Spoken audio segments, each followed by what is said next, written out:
আসসালামু আলাইকুম। শেয়ার বাজার ঝুঁকিপূর্ণ, তাই বুঝে শুনে ইনভেস্ট করুন।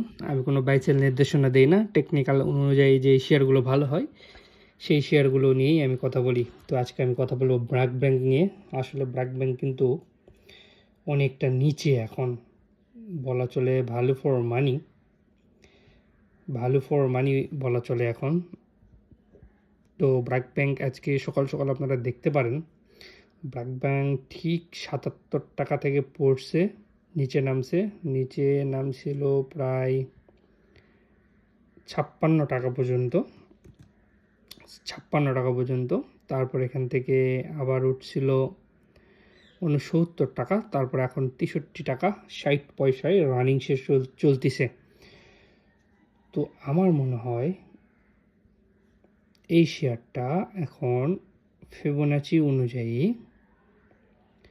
গোল্ডেন জোনে আছে, মানে টাচ দিবে আর কি। এখান থেকে ব্র্যাক ব্যাংকটা একটা দৌড় দেওয়ার সম্ভাবনা আছে। এখানে ব্লাইন্ড এন্ট্রি নিতে পারেন।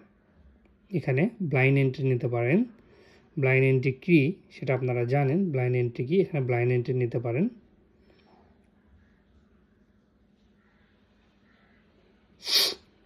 যদি নিচে নামে তো সে ৫৬ টাকা পর্যন্ত আসতে পারে।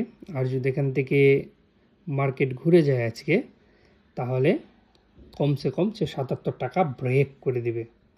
এই জন্য এই শেয়ারটা আপনারা দেখতে পারেন আজকে ব্র্যাক ব্যাংকের।